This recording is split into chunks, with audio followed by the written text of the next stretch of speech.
Olá, eu sou o Adiel Alves, aluno do curso de Administração Pública, sou do Polo de Floriano, faço parte do grupo 4 do seminário da disciplina de Negociação e Arbitragem. Nosso grupo ele é composto por mim, pela Laiane, pelo Edilberto e pelo Reginaldo, e nós vamos falar sobre a negociação no setor público. Bom, embora não tenhamos testemunhas, certamente lá na pré-história, há mais de 6.000 anos antes de Cristo, naquele tempo o homem já negociava, né? Pois se não fosse, teria sido impossível de sobreviver.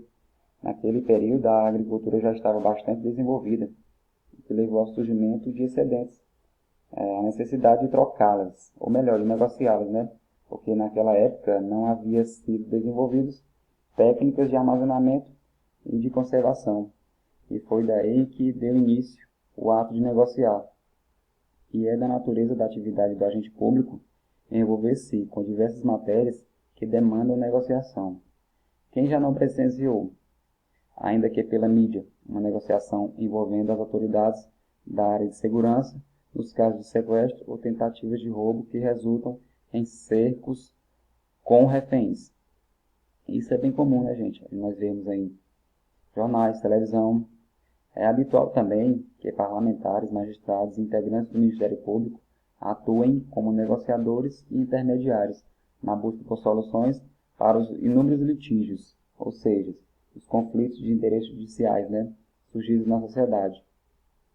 É importante ressaltar aqui que além das pessoas físicas, a negociação ela também é comum às pessoas jurídicas de todas as ordens, as públicas, as privadas ou aquelas sem finalidades lucrativas. Posso citar aqui como exemplo de negociação a área da saúde. Os funcionários não estão satisfeitos com a sua remuneração, então eles recorrem ao governo para fazerem uma negociação, para que essa negociação ela seja satisfatória para ambas as partes. É incontestável que o ato de negociar é uma realidade em nosso cotidiano, embora algumas vezes as negociações ocorrem de forma inconsciente. É interessante essa palavra inconsciente, porque estudiosos da física quântica, posso citar como exemplo uma estudiosa, a Betty Russo, ela afirma que nós, seres humanos, 95% dos nossos pensamentos e atitudes, eles acontecem de forma inconsciente, e somente 5% deles é que nós agimos de forma consciente, né? E o contexto de negociação, em sua existência, ele é o mesmo em negociações pessoais, como em negociações complexas a nível organizacional. Moreira, ele afirma que a negociação consiste em um processo voluntário, onde as partes trocam recursos com o objetivo final de atingir um acordo considerado satisfatório para ambas as partes. Já Fischer, Urer e Patton, eles falam que no meio corporativo, a capacidade dos negociadores são considerados cada vez mais elementos decisivos de sucesso. A negociação é o ato ou efeito de negociar, contrato, ajuste, discussão de um assunto de interesse comum entre agentes autorizados. Com base nos conhecimentos de administração, economia e filosofia, a negociação apresenta-se como uma interação verbal em que as partes propõem, contrapõem e argumentam. Ela também visa um resultado, que é um acordo, uma determinada proposição prática que recebe o assentimento das partes envolvidas. Enfim, ela visa solucionar divergências. Valverde, ele afirma que a negociação é considerada um fenômeno único não rotineiro, o qual constitui fatores de decisão classificados complexos. Apresentam características existenciais de muitos atores com interesses múltiplos e conflitantes, onde se encontram uma intensa presença de aspectos subjetivos e emocionais. A necessidade de uma boa comunicação e técnicas de aprendizado tornam-se essenciais no âmbito de resultados expressivos.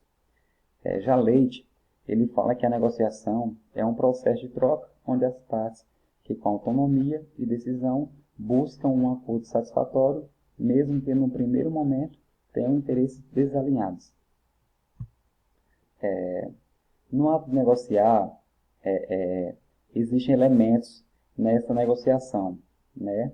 Uma negociação, ela é, antes de tudo, um processo de comunicação no qual e sobre o qual há e atuam, no mínimo, três elementos, né?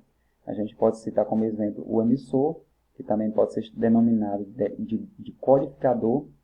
Temos também a mensagem, que é por onde flui o canal, e o receptor, que por vezes é referido como decodificador. O emissor é a origem da comunicação. Temos o canal por onde flui a mensagem e o receptor, ou decodificador, né, que pode ser chamado, que é o alvo do processo de comunicação. Na negociação, nós também temos outros elementos importantes, como a legitimidade, que é o processo básico e realista de possibilidade, alcance e realização do objetivo, assim como das possíveis alternativas para sua consolidação. Temos também o tempo.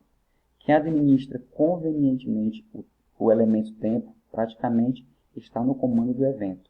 Estabelecer uma agenda de negociação com o oponente é o primeiro passo e poderá facilitar muito ao controle temporal. Temos também a informação. O moderno negociador, seja de que área for, é um profissional que administra o máximo de informação possível, tanto de dentro quanto de fora, utilizando-a para balizamento e exploração de sua posição no evento. E por fim nós temos o poder. Quando se negocia, por exemplo, em nome da corporação X, o outro lado o verá não como fulano, mas sobretudo como a corporação X. Isto demanda a necessidade de estabelecer-se nitidamente a amplitude do poder para conduzir o processo e decidir no que for necessário até a obtenção do melhor acordo. É isso aí, gente. E fica as minhas referências, nossas referências. Damos continuidade aí com os nossos amigos do grupo 4. E o meu muito obrigado.